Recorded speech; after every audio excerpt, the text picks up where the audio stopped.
Welcome back ಹಳ್ಳಿ ಜೀವನ logs. ಯಾರೆಲ್ಲ ನನ್ನ ಚಾನಲ್ ನೋಡ್ತಿದ್ದೀರಾ ಪ್ಲೀಸ್ ಸಬ್ಸ್ಕ್ರೈಬ್ ಮಾಡಿ, ಸಪೋರ್ಟ್ ಮಾಡಿ, ಲೈಕ್ ಮಾಡಿ. ಇವತ್ತೆಲ್ಲ ಹೋಗ್ತಿದ್ದೀವಿ ಅಂತಂದರೆ ಹಿಂಗೆ ಹೊರಗಡೆ ಹೋಗಿದ್ವಿ. ಸೊ ನಾನು ನನ್ನ ಫ್ರೆಂಡ್ ಕೂಡ ಇಬ್ಬರೂ ಹೋಗೋಣ ಅಂತ ಹೊರಗಡೆ ಹೋಗಿದ್ವಿ. ಶಾಪಿಂಗ್ ಹೋಗಬೇಕಿತ್ತು. ಏನಂದರೆ ಅಲ್ಲಿಗೆ ನರಸೀಪುರದ ಮೇಲೆ ಹೋಗೋದು. ಹಂಗಾಗಿ ನಾನು ನನ್ನ ಫ್ರೆಂಡ್ ಇಬ್ಬರೂ ಕುಂಭಮೇಳಕ್ಕೆ ಹೋಗೋಣ ಅಂತ ಹೋದ್ವಿ. ಕುಂಭಮೇಳ ಅಂದರೆ ತುಂಬ ರಶ್ಶು. 3 ದಿವಸ ಅಂತೂ ತುಂಬ ಅಂದರೆ ತುಂಬ ರಶ್ಶು. ಹೆಂಗೆ ಅಂದರೆ 3 ಕಿಲೋಮೀಟ್ರ್ ಹಿಂದೆಯೇ ಗಾಡಿಗಳೆಲ್ಲ ವೆಹಿಕಲ್ಸ್ ಎಲ್ಲ ಬಿಡ್ತಾ ಇರಲಿಲ್ಲ. ಸೊ ಬಸ್ ವ್ಯವಸ್ಥೆ ಅಂತೂ ತುಂಬಾ ಕಷ್ಟ ಆಗಿತ್ತು, ಹೋಗೋಕ್ಕೆ ಬರೋಕ್ಕೆ ಎಲ್ಲ. ಹಂಗಾಗಿ ನಾವು ಲೇಟಾಗಿ ಬಂದ್ವಿ. ಕುಂಭಮೇಳ ಅದು 2-3 ದಿವಸದ ಮೇಲೆ ಬಂದ್ವಿ. ನಾವು ನೋಡೋಣ ಕುಂಭಮೇಳ ಅಂತ ಬಂದಿದ್ದೀವಿ. ನೋಡಿ ಇಲ್ಲಿ ಯಾವ್ಯಾವ ನದಿ ಸೇರುತ್ತೆ ಅಂದರೆ ಕಬಿನಿ, ಕಾವೇರಿ, ಸ್ಫಟಿಕ 3 ನದಿ ಸೇರದೆ ಸಂಗಮ. ನೋಡಿ ಇದು 6 ವರ್ಷದಿಂದ ಆಗಿರಲಿಲ್ಲ, ಈ ವರ್ಷ ಮಾಡ್ತಿದ್ದಾರೆ. ನೋಡಿ ಎಲ್ಲರೂ ಸ್ನಾನ ಮಾಡಿ ಕಾವೇರಿಲಿ ದರ್ಶನಕ್ಕೆ ಹೋದರೆ ಪುಣ್ಯ ಅಂತ ಹೇಳ್ತಾರೆ. ಸೊ ನಾವು ದರ್ಶನ ಮಾಡಿದ್ವಿ. ನೀರಲ್ಲಿ ಸ್ನಾನಕ್ಕೆ ಯಾರೂ ಹೋಗಲಿಲ್ಲ, ಯಾಕಂದರೆ ಬೇರೆ ಕಡೆ ಹೋಗಬೇಕಿತ್ತು. ಅದಕ್ಕೆ ದರ್ಶನ ಮಾಡೋಣ ಅಂತ ಕಾವೇರಿ ಸ್ಪರ್ಶ ಮಾಡಿಕೊಂಡು ದೇವಸ್ಥಾನಕ್ಕೆ ಹೋಗೋಣ ಅಂತ ಬಂದಿದ್ದೀವಿ. ನೋಡಿ ಸಂಗಮ ಎಷ್ಟು ಚೆನ್ನಾಗಿದೆ ಪ್ಲೇಸ್ ಅಂದರೆ ತುಂಬ ಚೆನ್ನಾಗಿದೆ. ಯಾರೆಲ್ಲ ಆಲ್ಮೋಸ್ಟ್ ನರಸೀಪುರ ಸೈಡ್ ಬರ್ತೀರಾ ಬನ್ನಿ, ದರ್ಶನ ಮಾಡಿ. ದೇವಸ್ಥಾನವೂ ಅಷ್ಟೇ, ಒಳಗಡೆ ನರಸಿಂಹಸ್ವಾಮಿ ತುಂಬ ಚೆನ್ನಾಗಿದ್ದಾನೆ. ಎಷ್ಟು ಚೆನ್ನಾಗಿ ಕಾಣಿಸುತ್ತೆ ದೇವರು ಅಂದರೆ ತುಂಬ ಚೆನ್ನಾಗಿರುತ್ತೆ. ಕಾರ್ತಿಕೆ ಟೈಮಲ್ಲಂತೂ ಇನ್ನೂ ಚೆನ್ನಾಗಿರುತ್ತೆ. ನೋಡಿ ಎಲ್ಲರೂ ಏನಂದರೆ ತೆಪ್ಪದಲ್ಲಿ ಆ ಕಡೆ 3 ದೇವಸ್ಥಾನ ಕನೆಕ್ಷನ್ ಇರೋದಲ್ವ, ಆ ಕಡೆ ಒಂದು ಈ ಕಡೆ ಒಂದು ನರಸಿಂಹಸ್ವಾಮಿ ದೇವಸ್ಥಾನ ಒಂದು 3 ಇದೆ. ತೆಪ್ಪದಲ್ಲಿ ಕರ್ಕೊಂಡು ಹೋಗೋರೆಲ್ಲ ಕರ್ಕೊಂಡು ಹೋಗ್ತಿದ್ದಾರೆ. ಯಾರು ಹೋಗಲ್ಲ ಅನ್ನೋರು ಪಾಪ ಇಲ್ಲೇ ಹತ್ರದಲ್ಲೇ ಸ್ನಾನ ಮಾಡ್ಕೋತಾವ್ರೆ. ಹೋಗೋರೆಲ್ಲ ಒಳಗಡೆನೂ ಹೋಗ್ತಿದ್ದಾರೆ. ತೆಪ್ಪದಲ್ಲಿ ಹೋಗಿ ಕರ್ಕೊಂಡೋಗಿ ದರ್ಶನ ಮಾಡಿ ಕರ್ಕೊಂಬರ್ತಿದ್ದಾರೆ. ತುಂಬ ಚೆನ್ನಾಗಾಯಿತು, ಯಾಕಂದರೆ ತುಂಬ ವರ್ಷದಿಂದ ಸ್ಟಾಪ್ ಆಗಿತ್ತು ಲಾಕ್ಡೌನಿಂದ. ಈಗ ಮಾಡಿದ್ದಾರೆ, ತುಂಬ ಚೆನ್ನಾಗಿದೆ. ನೋಡಿ ನಾನು ನನ್ನ ಫ್ರೆಂಡ್ ಕೂಡ ಬಂದ್ವಿ ದರ್ಶನಕ್ಕೆ. ಹಂಗೆ ಕಾವೇರಿ ಸ್ಪರ್ಶ ಮಾಡ್ಕೊಂಡು ಹೋಗೋಣ ಅಂತ ಹೋಗ್ತಾಯಿದ್ದೀವಿ, ಕುಂಭಮೇಳ ಮುಗಿಸ್ಕೊಳ್ಳೋಣ ಅಂತ. ನೋಡಿ ಆ ಟೈಮಲ್ಲಂತೂ ಬರೋಕ್ಕಾಗಲಿಲ್ಲ, ಅಷ್ಟು ರಶ್ ಇರೋದು. ಅದಕ್ಕೆ ನಾನು ನನ್ನ ಫ್ರೆಂಡ್ ಇಲ್ಲಿಗೆ ಬಂದಿದ್ದೀವಿ. ನೋಡಿ ಹೆಂಗಿದ್ದಾರೆ ಜನ ಅಂದರೆ, ಇವತ್ತು ಕೂಡ ತುಂಬ ಜನ.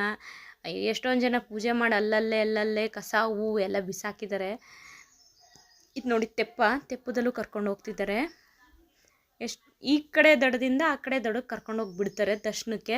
ಅಲ್ಲೂ ದೇವಸ್ಥಾನಗಳು ತುಂಬ ಚೆನ್ನಾಗಿದೆ. ನೋಡಿ ಕಾಣಿಸ್ತಿರ್ಬೋದು, ಇಲ್ಲೊಂದಿದೆ, ಈ ಕಡೆ ಸೈಡಲ್ಲೊಂದಿದೆ. ನೋಡಿ ಎಷ್ಟೊಂದು ಜನ ಸ್ನಾನ ಮಾಡ್ತಾವ್ರೆ ಪೂಜೆಗೆ, ದರ್ಶನಕ್ಕೆ ಹೋಗೋಕ್ಕೆ. ಕಾವೇರಿಲಿ ಸ್ನಾನ ಮಾಡಿ ದರ್ಶನಕ್ಕೆ ಹೋದರೆ ತುಂಬ ಪುಣ್ಯ ಅಂತ ಹೇಳ್ತಾರೆ. ಎಷ್ಟೋ ಅಕ್ಕಪಕ್ಕದ ಊರುಗಳಲ್ಲೆಲ್ಲ ಅಷ್ಟೇ ಕುಂಭಮೇಳ ನಡೀತಿದೆ ಅಂತ ತುಂಬ ಜನ ಬಂದಿದ್ದಾರೆ ದರ್ಶನಕ್ಕೆ. ಕ್ಯೂ ಅಂತೂ ಸಿಕ್ಕಾಬಿಟ್ಟೆ. ನೋಡಿ ಹೊಸ ಜೋಡಿ ಹೋಗ್ತಿದೆ, ರೀಸೆಂಟಾಗಿ ಮದುವೆಯಾಗಿ ಬಂದಿದ್ರಂತೆ, ದರ್ಶನಕ್ಕೆ ಹೋಗ್ತಿದ್ದಾರೆ. ನೋಡಿ ಹೆಂಗೆ ಕಾಣಿಸ್ತಿದೆ ದೇವಸ್ಥಾನ. ಒಳಗಡೆನೂ ಅಷ್ಟೇ ನರಸಿಂಹಸ್ವಾಮಿ ದೇವಸ್ಥಾನ ತುಂಬ ಚೆನ್ನಾಗಿದೆ. ಕಾರ್ತಿಕೆ ಟೈಮಲ್ಲಿ ದೀಪ ಅಂಟಿಸ್ತಾರೆ. ದೀಪದ ಬೆಳಕಲ್ಲಿ ದೇವ್ರು ನೋಡೋಕ್ಕಂತೂ ತುಂಬ ಚೆನ್ನಾಗಿರುತ್ತೆ. ನಾನು ಕಾರ್ತಿಕೆ ಟೈಮಲ್ಲಿ ಎಷ್ಟೊಂದು ಸತಿ ಬಂದಿದ್ದೀನಿ. ತುಂಬ ಅಂದರೆ ತುಂಬ ಚೆನ್ನಾಗಿರುತ್ತೆ. ಹೆಂಗೆ ಅಂದರೆ ಎಲ್ಲ ಲೈಟ್ಸ್ ಆಫ್ ಮಾಡ್ತಾರೆ. ಒಳಗಡೆ ದರ್ಶನಕ್ಕೆ ದೇವ್ರು ಮಾತ್ರ ಕಾಣಿಸ್ಬೇಕು, 101 ದೀಪ ಅಂಟಿಸ್ತಾರೆ. ಎಷ್ಟು ಚೆನ್ನಾಗಿರುತ್ತೆ ಅಂದರೆ ನೋಡೋಕ್ಕೆ 2 ಕಣ್ಣು ಸಾಲದು, ಅಷ್ಟು ಚೆನ್ನಾಗಿರುತ್ತೆ. ಬನ್ನಿ ದರ್ಶನ ಮಾಡೋಕ್ಕೆ ಹೋಗೋಣ. ನೋಡಿ ಜನ ಅಂತೂ ಸಿಕ್ಕಾಪಟ್ಟೆ. ಹಂಗೂ ಒಳಗಡೆ ವೀಡಿಯೋ ಮಾಡೋಂಗಿಲ್ಲ, ಆದ್ರೂ ಅವ್ರಿಗೆ ಗೊತ್ತಿಲ್ಲದೆ ಸ್ವಲ್ಪ ವೀಡಿಯೋ ಮಾಡ್ಕೊಂಡು ಬಂದಿದ್ದೀನಿ. ಅಂದರೆ ಫ್ರೀ ಟೈಮಲ್ಲಿ ಬಂದರೆ ಮಾಡ್ಕೊಬೋದು ಒಳಗಡೆ. ಇದು ಈ ಟೈಮಲ್ಲಿ ತುಂಬ ರಶ್ ಇರುತ್ತೆ. ನೋಡಿ ಡೆಕೋರೇಷನ್ ಎಲ್ಲ ಮಾಡಿರೋದು. ಇಲ್ಲೊಂದು ಬೆಳ್ಳಿ ಇದಿದೆ, ಅದು ಮುಟ್ಟಿದ್ರೆ ತುಂಬ ಒಳ್ಳೆಯದು ಅಂತ ಹೇಳ್ತಾರೆ. ಆದರೆ ಈಗ ಬ್ಲ್ಯಾಕ್ ಮಾಡೋಕ್ಕಿದ್ದಾರೆ, ಯಾಕಂದರೆ ತುಂಬ ಜನ ಇರ್ತಾರೆ, ಮುಟ್ಟಬಾರ್ದು ಅಂತ. ನಾವು ಕೂಡ ದರ್ಶನಕ್ಕೆ ಒಳಗಡೆ ಬಂದ್ವಿ, ದೇವ್ರ ದರ್ಶನ ಮಾಡಿದ್ವಿ. ನೋಡಿ ಹೋಗ್ತಾಯಿದ್ದೀವಿ. ಹೆಂಗಿದೆ ಕ್ಯೂ ಅಂದರೆ ತುಂಬ ಕ್ಯೂ ಇದೆ. ನಮಗೂ ಟೈಮ್ ಇರಲಿಲ್ಲ, ಆದ್ರೂ ನೋಡೋಣ, ಆದರೆ ದೇವ್ರ ದರ್ಶನ ಮಾಡೋಣ ಅಂತ ಬಂದ್ವಿ. ದೇವ್ರ ದರ್ಶನ ಮಾಡೋಕ್ಕೆ ಕ್ಯೂ ನಿಂತ್ಕೊಂಡಿದ್ದೀವಿ. ಯಾರೆಲ್ಲ ಕುಂಭಮೇಳ ನೋಡೋಕ್ಕಾಗಿಲ್ಲ ತಲೆ ಕೆಡ್ಸ್ಕೊಬೇಡಿ. ಬಿಡು ದಿವಸ ಅಂದರೆ ಮಿಕ್ಕಿದ ದಿವಸನೂ ಬಂದು ಸ್ನಾನ ಮಾಡಿ ಪೂಜೆ ಮಾಡ್ಬೋದು. ಅಂದರೆ ಸ್ಫಟಿಕ ನದಿ ಜಾಯಿನ್ ಆಗೋದು ಗೊತ್ತಾಗಲ್ವಂತೆ, ಕಬಿನಿ ಕಾವೇರಿ ಮಾತ್ರ ಯಾವಾಗಲೂ ಬರುತ್ತೆ. ಹಂಗಾಗಿ ಇಲ್ಲೂ ಸಂಗಮ ಅಂತ ಹೇಳ್ತಾರೆ. ನೋಡಿ ದೇವ್ರ ದರ್ಶನ ಕಾಣಿಸ್ತಿರ್ಬೋದು, ದೂರದಿಂದಲೇ ತೋರಿಸ್ತಾ ಇದ್ದೀನಿ. ಹತ್ರದಲ್ಲಿ ತೋರ್ಸಂಗಿಲ್ಲ, ಮೊಬೈಲ್ ಕಿತ್ಕೊಂಡ್ಬಿಡ್ತಾರೆ. ಅದಕ್ಕೆ ನಾನು ತೋರಿಸ್ತಿಲ್ಲ. ಇನ್ನೊಂದು ಸತಿ ತೋರಿಸ್ತೀನಿ ಅಷ್ಟೇ, ಆಮೇಲೆ ಆಗಲ್ಲ. ಆಫ್ ಮಾಡಿಬಿಟ್ಟೆ ಮೊಬೈಲ್ನ, ಯಾಕಂದರೆ ಅವರು ಒಳಗಡೆ ಬಿಡೋಂಗಿಲ್ಲ. ಇಲ್ಲಿ ನೋಡಿ ಎಲ್ಲ ಪೂಜೆ ಪುನಸ್ಕಾರ ಎಲ್ಲ ಮಾಡಿದ್ದಾರೆ. ಎಷ್ಟು ಚೆನ್ನಾಗಿತ್ತು ಅಂದರೆ ದೇವ್ರ ಅಲಂಕಾರನೂ ತುಂಬ ಚೆನ್ನಾಗಿ ಮಾಡಿದರು. ನಾವು ನಮಸ್ಕಾರ ಮಾಡಿಕೊಂಡು ಈಚೆ ಕಡೆ ಬಂದು ನಾನು ನನ್ನ ಫ್ರೆಂಡ್ ಇಬ್ಬರು ಕೂತಿದ್ವಿ. ದರ್ಶನ ಆಯ್ತಲ್ಲ ಅಂತ. ಯಾರೆಲ್ಲ ನನ್ನ ಚಾನಲ್ ಇಷ್ಟಪಡ್ತಿದ್ದಾರಾ ಪ್ಲೀಸ್ ಸಬ್ಸ್ಕ್ರೈಬ್ ಮಾಡಿ, ಸಪೋರ್ಟ್ ಮಾಡಿ, ಲೈಕ್ ಮಾಡಿ. ಇನ್ನೂ ಹೆಚ್ಚೆಚ್ಚು ಒಳ್ಳೆ ವಿಡಿಯೋ ಹಾಕ್ತೀನಿ, ಒಳ್ಳೊಳ್ಳೆ ಲಾಗ್ಸ್ ಹಾಕ್ತೀನಿ.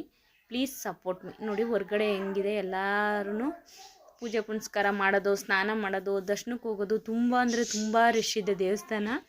ನಾವು ಕೂಡ ದೇವಸ್ಥಾನ ದರ್ಶನ ಮುಗಿಸ್ಕೊಂಡು ಹಿಂಗೆ ಹೊರ್ಗಡೆ ಹೋಗ್ತಾ ಇದ್ದೀವಿ. ನೋಡಿ ಕಾಣಿಸ್ತಿರ್ಬೋದು ದೇವಸ್ಥಾನ ಹೆಂಗೆ ಕಾಣಿಸ್ತಿದೆ ಅಂತ. ದೂರದಿಂದ ನದಿನೂ ತೋರಿಸ್ತೀನಿ ನೋಡಿ ಹೆಂಗೆ ಕಾಣಿಸುತ್ತೆ ಅಂತ. ಇದೊಂದು ದೇವಸ್ಥಾನ, ಆ ಕಡೆ ಒಂದು ನಾವು ನದಿ ಹತ್ರ ನಿಂತಿರೋದು ಒಂದು ದೇವಸ್ಥಾನ. 3 ದೇವಸ್ಥಾನ, ಕರೆಕ್ಟಾಗಿ 3 ದೇವಸ್ಥಾನ ಇದೆ. ಈ ಲಾಗ್ ಇಷ್ಟ ಆದರೆ ಸಬ್ಸ್ಕ್ರೈಬ್ ಮಾಡಿ, ಸಪೋರ್ಟ್ ಮಾಡಿ, ಜೊತೆಗೆ ಹೆಚ್ಚೆಚ್ಚು ಶೇರ್ ಮಾಡಿ, ಲೈಕ್ ಮಾಡಿ. ನನ್ನ ಲಾಗ್ ಯಾರು ನೋಡ್ತಾ ಇದ್ದೀರಾ ಹಂಗೆ ನೋಡಿಬಿಡಿ. ದಯವಿಟ್ಟು ಸಬ್ಸ್ಕ್ರೈಬ್ ಮಾಡಿ ಸಪೋರ್ಟ್ ಮಾಡಿ, ನಮ್ಮನ್ನು ಬೆಳೆಸಿ ಉಳಿಸಿ.